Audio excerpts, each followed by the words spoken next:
Si après cette vidéo, vous me trouvez encore illégitime à faire des vidéos sur les cheveux afro naturels, franchement, je peux plus rien pour vous. Le premier produit indispensable pour les cheveux afro, c'est une protection en satin. Maintenant, on va passer au deuxième indispensable pour les cheveux afro et c'est un kit de peigne ou de brosse. En troisième ustensile indispensable pour les cheveux afro, une serviette microfibre. En quatrième ustensile indispensable pour les cheveux afro, bien évidemment, c'est le vaporisateur.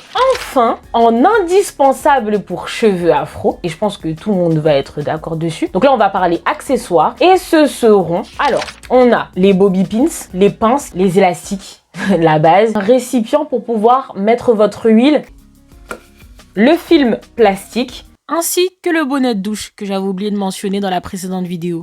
Maintenant que vous avez toutes les infos, maestro, tu peux lancer le générique.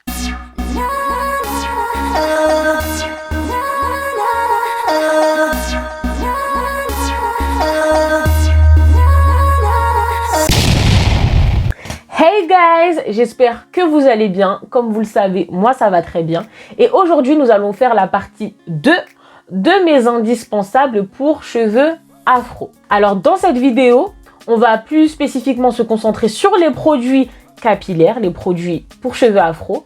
Et je vais en profiter pour vous faire un topo de mes meilleurs produits capillaires pour cheveux afro. C'est parti.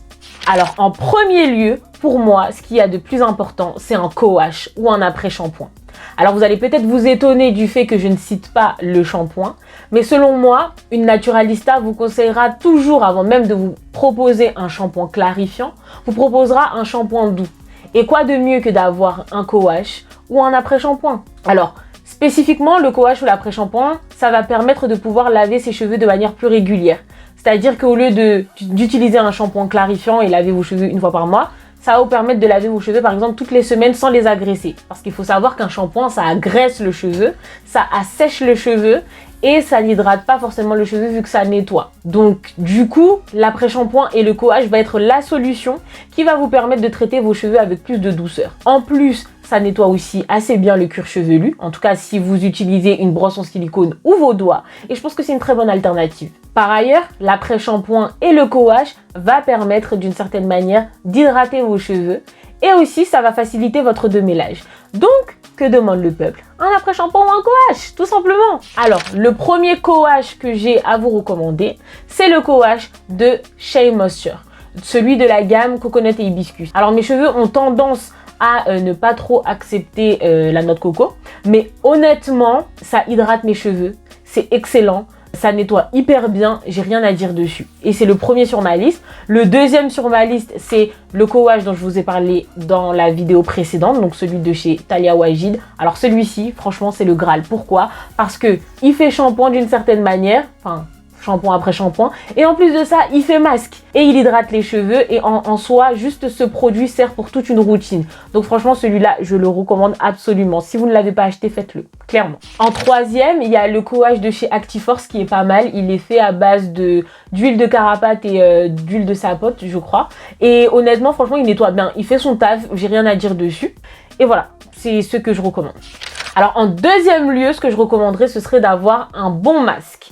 Alors clairement, vous avez deux masques. Vous avez le masque fortifiant et le masque hydratant. Avant même de vous recommander le masque fortifiant, je vais vous recommander un masque hydratant. Alors, ce qui se passe, c'est que soit vous choisissez de faire votre masque hydratant ou fortifiant vous-même, ou alors vous décidez d'en acheter. Moi, personnellement, avec la flemme, je préfère m'acheter mon masque déjà tout fait. Maintenant, ce qu'il faut savoir, c'est que le masque a deux vertus. Donc, je vous ai parlé du fortifiant et de l'hydratant. Le fortifiant, lui, va permettre de renforcer vos cheveux, tandis que l'hydratant, lui, va permettre de maintenir l'hydratation ou même d'en apporter à vos cheveux. Et c'est important de connaître la différence entre les deux parce que un masque va, d'une certaine manière, reconstruire, si je puis dire, la fibre capillaire de votre cheveu en agissant sur l'écaille.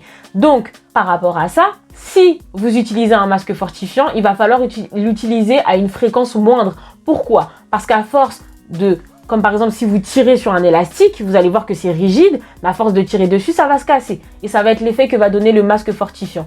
Et le masque hydratant, on peut l'utiliser à une fréquence beaucoup plus régulière, mais il va falloir quand même faire attention à ne pas non plus l'utiliser tous les jours, parce qu'à force d'hydrater le cheveu, il va finir par se noyer. Mais en tout cas, c'est celui à utiliser de manière plus régulière.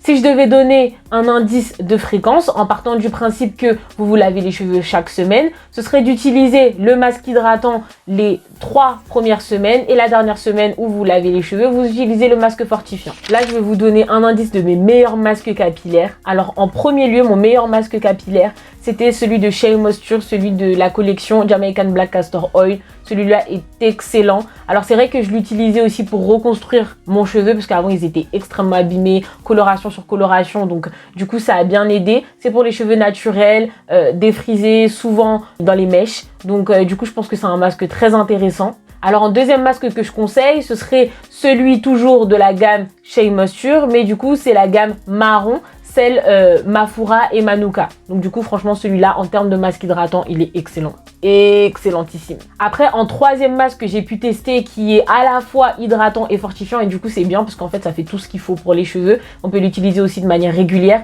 C'est Wave Control de chez Healthy Naturals. Celui-là, franchement, rien à dire. Il fait partie de mes meilleurs masque. Et s'il y avait un produit que je devais racheter de la gamme Wave Control de chez Healthy Natural, ce serait celui-ci que je garderais. Il est vraiment excellent. Et enfin, même si j'aime pas trop le fait d'acheter chez Garnier, mais ça reste quand même un très bon masque fortifiant, c'est le Air Food à la banane. Celui-là, clairement, en plus, en 5 minutes, c'est réglé. Et c'est un très bon masque. C'est un très bon masque. Mais je tiens à préciser qu'il faut continuer à acheter chez les Black Owned quand même. En troisième lieu, ce que je vous recommanderais, ce serait d'avoir un excellent leave-in, un très bon leave-in. Bon, comme vous le savez, je ne vais pas vous l'apprendre. Un leave-in sert à l'hydratation des cheveux et c'est celui qui va vous permettre de pouvoir, d'une certaine manière, maintenir l'hydratation. Enfin, apporter surtout de l'hydratation aux cheveux et lorsque vous allez réhydrater votre cheveu, le leave-in est votre meilleur allié. En plus d'être un meilleur allié, la composante du leave-in est intéressante parce qu'elle contient des huiles, etc. Donc du coup, parfois, vous pouvez éviter de mettre de l'huile ou autre vu que les composantes qui sont nécessaires sont déjà comprises dans le leave-in. Donc clairement, ça va être une bonne hydratation et en plus, ça peut aider d'une certaine manière à la régénération de la fibre capillaire. Donc voilà un bon produit. Alors en termes de produits et notamment pour les leave-in, le premier que j'ai à vous conseiller bien évidemment et celui-ci c'est le meilleur sur ma liste. Ça fait 3 fois que je le rachète si c'est pas une 4e fois et c'est celui-ci.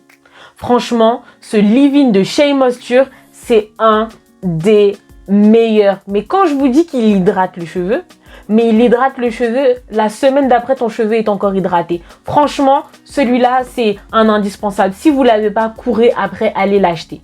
Ensuite, en deuxième leave-in que je peux recommander, qui est à peu près de la même excellence que celui-ci, c'est le Curl Nectar de chez Les Secrets de Loli. Donc celui-ci.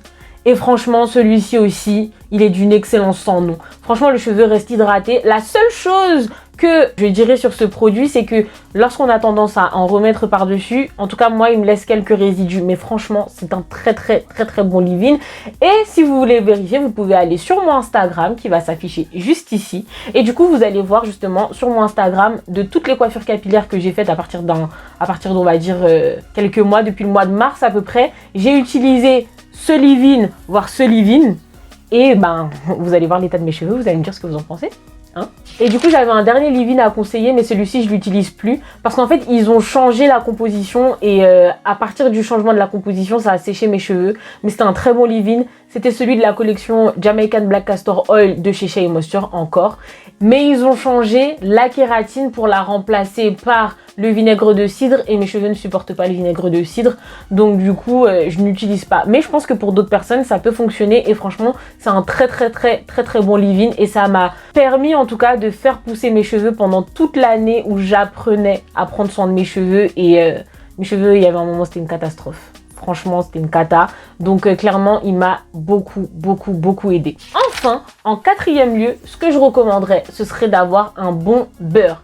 Alors oui, effectivement, vous avez des marques qui vous proposent des beurres ou alors des laits capillaires en fonction de la porosité, etc. Moi, personnellement, durant toute l'année, je passe par les 2 phases. À un moment, j'ai une forte porosité. À un moment, j'ai une faible porosité. Peu importe le moment, ça varie toujours. Et le beurre a toujours fonctionné. C'était ni trop gras, ni trop lourd pour mon cheveu. Ça a toujours fonctionné. Et mon meilleur allié, c'était le beurre de karité. Donc effectivement, vous avez le beurre de coco, le beurre de cacao, le beurre d'olive, le beurre d'avocat, etc.